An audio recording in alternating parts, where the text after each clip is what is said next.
ayat 18-19. Roma pasal 7. Sebab aku tahu bahwa di dalam aku, yaitu dalam, sebab aku tahu bahwa di dalam aku, yaitu dalam aku sebagai manusia, tidak ada sesuatu yang baik. Sebab kehendak memang ada di dalam aku, tetapi bukan hal berbuat apa yang baik. Sebab bukan apa yang aku kehendaki, yaitu yang baik, yang aku perbuat, melainkan apa yang tidak aku kehendaki, yaitu yang jahat, yang aku perbuat. Ini kesaksian Paulus. Dua kesaksian kita bersama. Saudaraku. Apa yang jahat, apa yang tidak baik, itu yang aku perbuat. Mengapa, saudaraku? Karena kita masih di bawah hukum dosa, saudaraku. Di bawah hukum dosa. Apakah jawaban bagi ini, bagi hal ini, saudaraku? Ayat 24. Aku, manusia celaka, siapakah yang akan melepaskan aku dari tubuh maut ini? Tuhan kita. Inilah jawabannya, saudaraku. Kemudian pasal 8 ayat 1 berkata, demikianlah sekarang tidak ada penghukuman bagi mereka yang ada dalam Kristus Yesus. Roh yang memberi hidup telah memerdekakan kamu dalam Kristus dan dari hukum dosa dan hukum maut.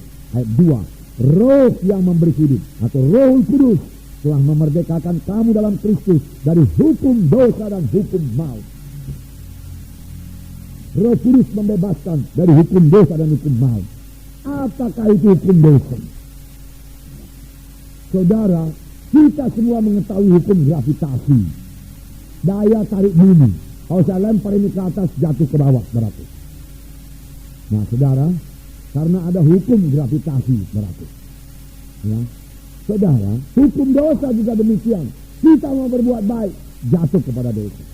Kita mau berbuat baik, jatuh kepada dosa. Apakah jalan keluarnya? Apakah yang membebaskan kita daripada hukum dosa itu, saudaraku? Di sini dikatakan, Roh Kudus, dia katakan, memerdekakan kamu daripada hukum dosa. Hanya satu pembebas, saudaraku, yaitu Roh Suci, saudaraku. Roh Suci menyebabkan saudara hidup menang terhadap dosa. Tidak perlu lagi jatuh bangun, saudaraku. Itu sebabnya semua kita perlu dibaptiskan dengan Roh Kudus.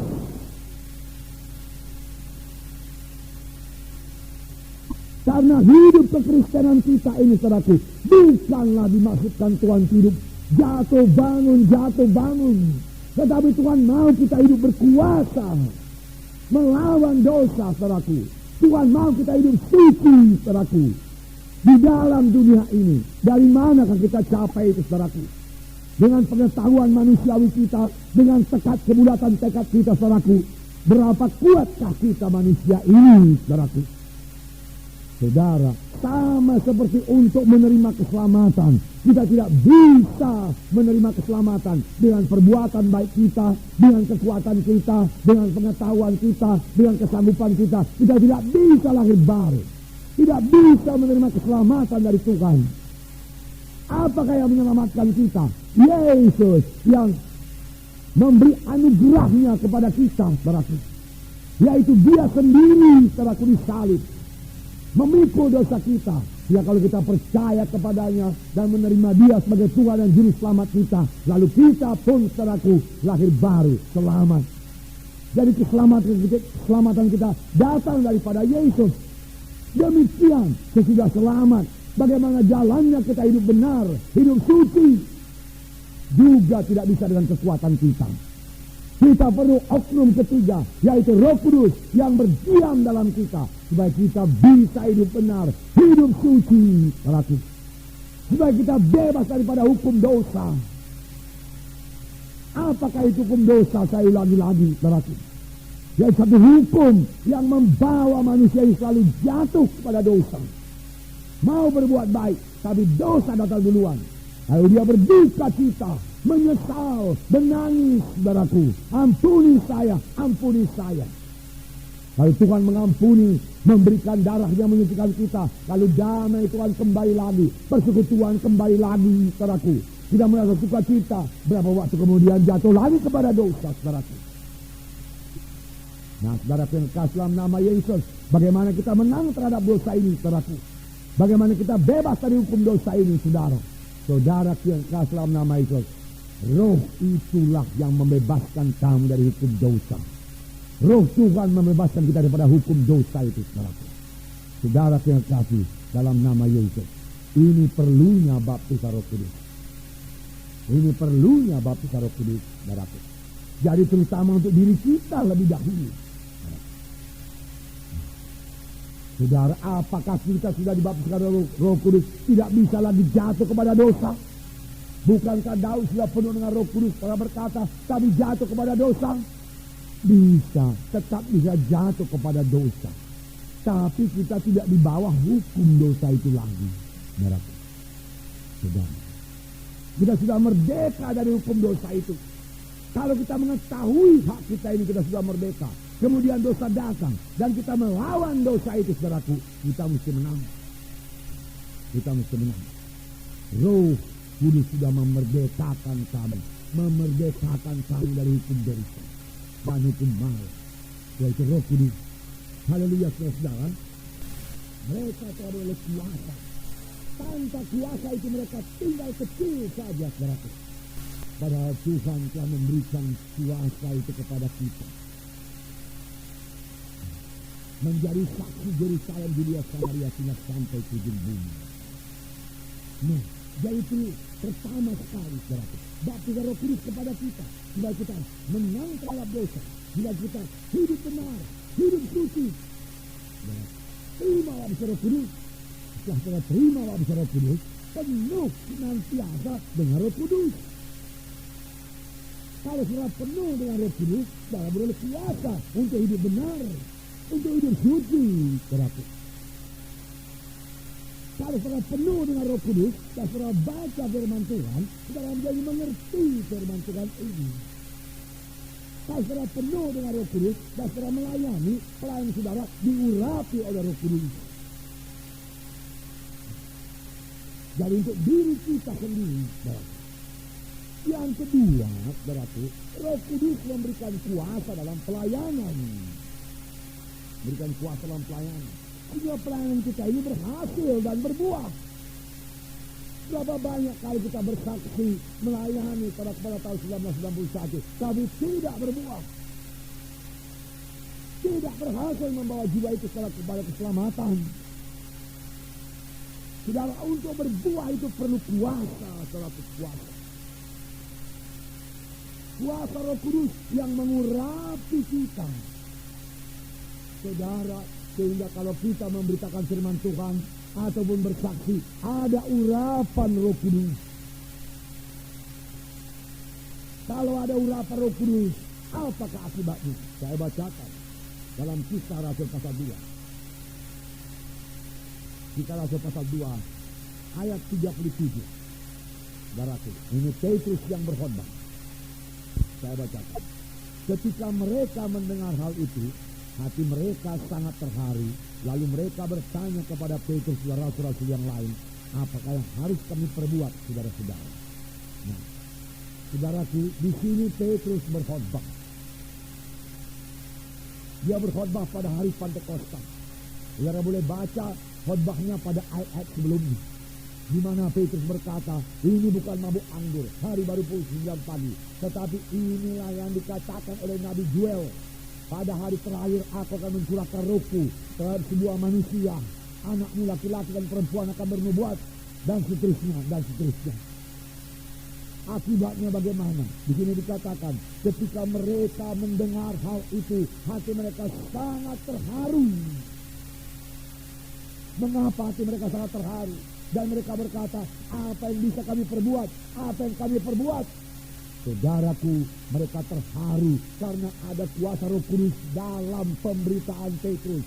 Ada urapan Roh Kudus dalam pemberitaan Petrus. Roh Kudus yang menghidupkan firman Tuhan itu membuat hati mereka terharu dan mau bertobat. Sehingga mereka bertanya, kalau begitu, apa yang perlu kami berbuat ini? Apa yang perlu kami perbuat ini? Dan Petrus menjawab dalam ayat 38. Jawab Petrus kepada mereka, bertobatlah dan hendaklah kamu masing-masing memberi dirimu dibaptis dalam nama Yesus Kristus untuk pengampunan dosamu, maka kamu akan menerima karunia Roh Kudus. Sebab bagi kamulah janji itu, dan bagi anak-anakmu, dan bagi yang masih jauh, yaitu sebanyak yang akan dipanggil oleh Tuhan Allah kita. Saudaraku, ayat 41, orang-orang yang menerima perkataannya itu memberi diri dibaptis, dan pada hari itu juga jumlah mereka bertambah kira-kira 3.000 jiwa. Saudaraku, mereka bertobat 3.000 orang. Mereka terharu oleh kuasa Roh Kudus, oleh kuasa Roh Kudus. Nah, saudara berkas dalam nama itu, kita perlukan pelayanan seperti ini, saudara. Yang membawa jiwa-jiwa mereka terharu, mereka berduka cita, membuat jiwa-jiwa mulai memikirkan keadaan jiwanya. Kemana aku? Kemana aku? Kau binasa aku orang berdosa ini. Apa keperbuatan aku berdosa selamat? Tobatlah dan beri dirimu dibaptis dalam nama Tuhan Yesus. Lalu kamu akan beroleh anugerah Roh Kudus. Petrus sendiri mengatakannya, setelah kamu memberi dirimu dibaptis, bertobat dan memberi dirimu dibaptis, lalu kamu akan beroleh anugerah Roh Kudus. Lalu kamu akan dibaptis dengan Roh Kudus. Baptisan Roh Kudus. Baptisan Roh Kudus. Baptisan Roh Kudus. Kita melihat pelayanan Tuhan yang sangat berkuasa, berarti. Dan Tuhan melayani sesudah dia dipenuhkan dengan Roh Kudus. Pada waktu umurnya kira-kira 30 tahun. Sebelum itu, saudaraku, Tuhan tidak melayani, saudaraku. Tidak melayani dalam pelayanan yang membawa jiwa-jiwa kepada pertobatan, keselamatan. Tidak. Banyak di antara kita sudah melayani di bawah umur 30. Tetapi Tuhan Yesus pada waktu umur 30 tahun baru dia mulai melayani. Kenapa? Karena pada waktu itulah Roh Kudus turun atasnya, berlembaga sebagai seekor merpati. Sesudah Roh Kudus turun ke atasnya, atau kalau bagi kita sekarang, sesudah kita dibaptis dengan Roh Kudus, barulah kita mulai melayani. Akibatnya bagaimana? Orang berbondong-bondong mengikuti Tuhan Yesus. Yang sakit disembuhkan, yang terikat bebas, yang lumpuh berjalan, mujizat terjadi, tanda ajaib terjadi. 5.000 orang mengikuti Yesus pada satu waktu. Dan setelah 2 hari mengikuti Yesus, hati Yesus tergerak oleh belas kasihan. Lalu Tuhan Yesus berkata, berilah mereka itu makan. Dan pada waktu itu Filipus belum dipenuhkan dengan Roh Kudus. Andreas belum dipenuhkan dengan Roh Kudus. Murid-murid yang lain belum dipenuhkan dengan Roh Kudus. Mereka tidak tahu mujizat Tuhan. Dan mereka berkata, bagaimana memberi makan di padang belantara ini? Uang 200 dinar tidak cukup untuk memberi makan mereka semua. Tidak cukup. Dia katakan. Tetapi Tuhan berkata, suruh mereka duduk berkelompok. Lalu Tuhan mengambil 5 roti dan 2 ikan persembahan seorang anak. Lalu memecah-mecahkannya dan memberikannya kepada orang banyak. Lalu semua makan dan sisanya 12 batu. Mujizat Tuhan terjadi. Orang-orang menahankan dirinya tidak makan untuk mendengarkan firman Tuhan. Mengapa? Karena firman Tuhan itu diurapi. Ahli-ahli Taurat berkata, pengajaran baru ini, pengajaran lain. Orang-orang berkata, yang begini belum pernah kami lihat. Kuasa apakah itu, saudaraku? Kuasa Roh Kudus. Kuasa Roh Kudus, saudaraku. Haleluya, saudara. Ini yang kita butuhkan pada akhir zaman ini, saudaraku. Melayani dengan kuasa Roh Kudus. Hidup dengan kuasa Roh Kudus, saudaraku. Roh Kudus memenuhkan kita, saudaraku. Saudaraku yang kasih dalam nama Yesus, saudaraku. Pada waktu kita menerima baptisan Roh Kudus ini, genaplah Yesaya pasal 36. Saya bacakan kepada saudara. Ini sebabnya kita bisa menang terhadap dosa, saudara. Kita bisa memberikan buah kepada Tuhan. Yesaya 36 ayat 26 dan 27. Saya bacakan kepada saudara. Kamu akan kuberikan hati yang baru dan roh yang baru di dalam batinmu, dan aku akan menjauhkan dari tubuhmu hati yang keras dan kuberikan kepadamu hati yang taat. Rohku akan kuberikan diam dalam batinmu, dan aku akan membuat kamu hidup menurut segala ketetapanku dan tetap berpegang pada peraturan-peraturanku dan melakukannya. Ayat 27 berkata, Rohku akan kuberikan diam dalam batinmu, diam dalam hatimu. Dan aku akan membuat kamu menurut segala ketetapanku. Dan tetap berpegang pada peraturan-peraturanku dan melakukannya. Dengan roh Tuhan dalam kita, saudaraku, hidupku ini bukannya aku lagi, tapi Yesus hidup dalam aku. Dan Yesus yang hidup dalam aku itu membuat kita ini mematuhi semua hukum-hukum Tuhan. Mengikuti semua ketetapan-ketetapan Tuhan. Tuhan yang berdiam dalam kita ini membuat kita tidak suka lagi duniawi, tidak suka lagi dosa. Kemewahan dunia ini tidak menarik lagi kepada kita. Kita melihat itu semua sebagai sampah-sampah, sebagai sia-sia saja. Yang terutama dalam hidup ini adalah untuk melayani Tuhan setelah Yesus berdiam dalam kita. Haleluya, saudara. Ini pekerjaan Roh Kudus, saudaraku.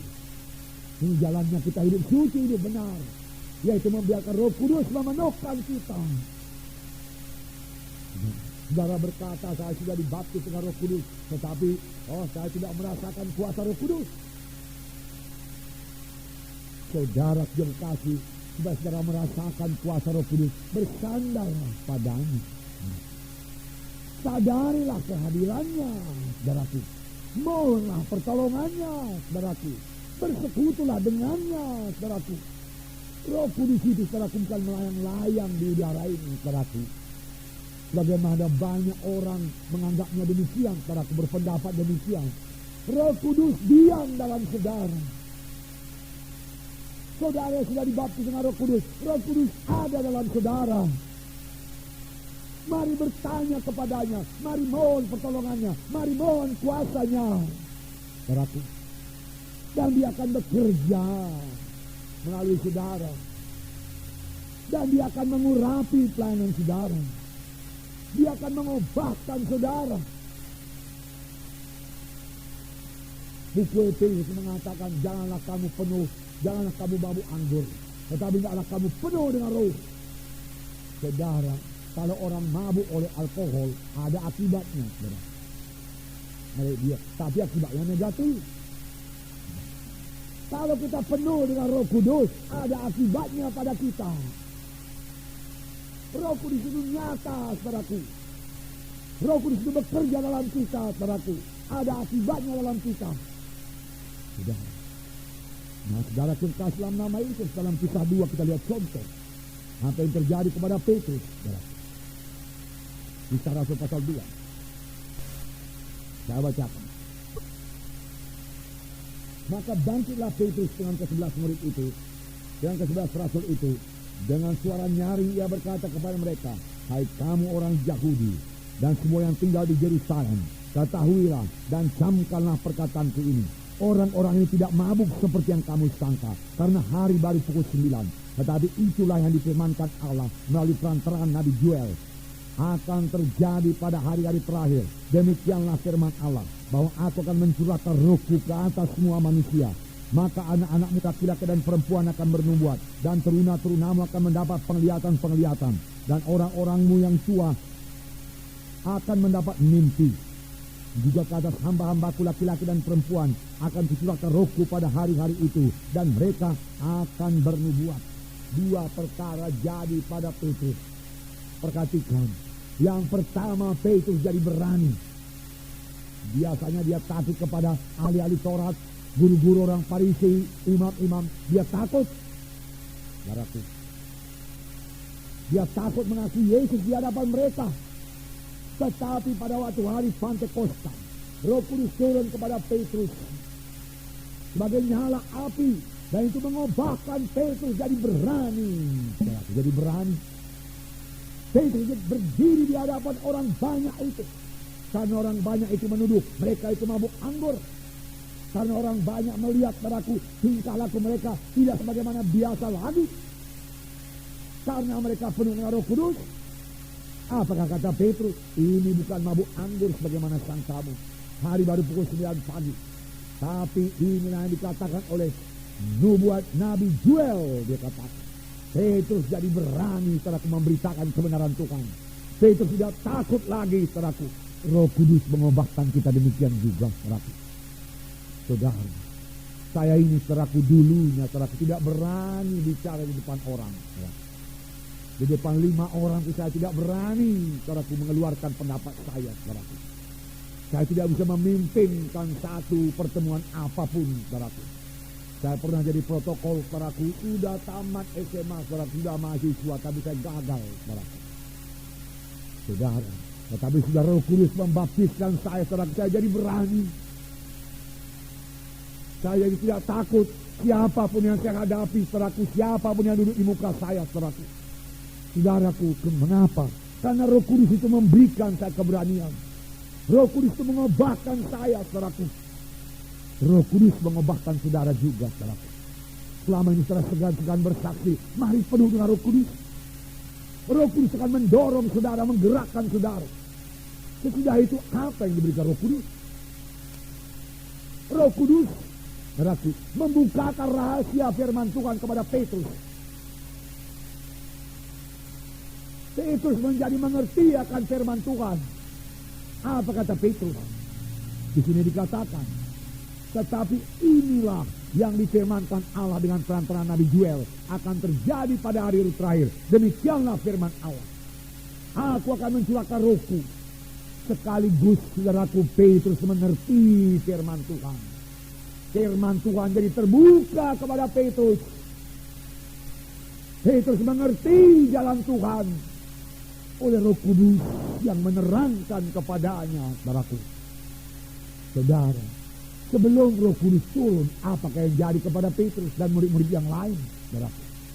Bahkan setelah Tuhan Yesus mengatakan kepada murid-murid, kamu akan dibaptis dengan Roh Kudus dalam sedikit hari lagi, mereka tidak mengerti. Mereka tidak mengerti tentang kerajaan Allah. Dan mereka bertanya, Tuhan, pada waktu inikah engkau akan membangunkan kembali kerajaan bagi Bani Israel? Mereka tidak mengerti perkara rohani, saudaraku. Tidak mengerti. Tetapi sesudah Roh Kudus turun, saudaraku, 10 hari kemudian, saudaraku, firman Tuhan terbuka kepada murid-murid, kepada 120 orang. Mereka saudaraku bersekutu dengan Roh Kudus, dan Roh Kudus membukakan firman-Nya kepada mereka. Sesudah saudara dibaptis dengan Roh Kudus dan saudara membaca Alkitab saudara dengan mudah mengerti firman Tuhan ini, saudara. Haleluya, saudara. Itu perlunya baptisan Roh Kudus. Perlunya baptisan Roh Kudus. Saudaraku, dari mana saya tahu jalan Tuhan ini, saudaraku? Dari mana, saudaraku? Siapakah yang mengajari saya, saudaraku? Dari manakah kami belajar, saudaraku? Dari Roh Kudus. Roh Kudus membukakannya kepada kami. Kapan kami baca firman Tuhan, Roh Kudus bicara. Ini dia artinya. Kalau kami baca buku yang lain yang menerangkan tentang tafsiran yang lain daripada ayat itu, kami tahu tafsirannya itu benar apa tidak. Terasa di hati kita, ini enggak benar ini. Ini benar. Siapa yang mengajari kita ini, saudaraku? Siapa yang bicara dalam hati kita? Itu bukan didapat dari kepintaran kesarjanaan, tidak. Pengertian firman Tuhan tidak bisa didapat dari pengetahuan manusiawi kita ini. Apapun titel kita, saudaraku, sarjana apapun kita, saudaraku, saudara, itu tidak membukakan rahasia firman Tuhan, saudaraku. Hanya satu yang bisa menerangkan firman Tuhan ini, yaitu Roh Kudus, guru itu. Karena firman Tuhan berkata, dia akan memimpin kamu kepada segala kebenaran. Tidak ada yang lain, saudaraku. Itu sebabnya saya tidak mau menduka citakan Roh Kudus. Tiap-tiap kali menyediakan firman Tuhan, saudaraku, saya mohon pertolongan Roh Kudus. Roh Kudus, tolong hamba-Mu, Tuhan. Terangkan rahasia firman-Mu, Tuhan. Bukakan rahasia. Nah, saya boleh mengatakannya kepada saudara, Roh Kudus sangat setia. Roh Kudus sangat setia. Dia bicara, saudaraku. Dia berkata, ingatkah engkau ayat ini? Ini maksudnya ayat ini. Beritakanlah ini. Ini maksudnya. Roh Kudus bicara. Roh Kudus menerangkan, saudaraku. saudaraku, kemudian saya bisa melayani, istri saya bisa melayani, berarti saudaraku yang kasih dalam nama Yesus, siapa mengajari? Roh Kudus, Roh Kudus, Roh Kudus, berarti. Apa yang menyebabkan kami berani berdiri di muka lawan KKR? Roh Kudus. Menghadapi semua tantangan dari setan, dari orang-orang yang menentang pelayanan ini, saudaraku. Apa yang menyebabkan kami berhasil, saudaraku, kita ini berhasil? Roh Kudus.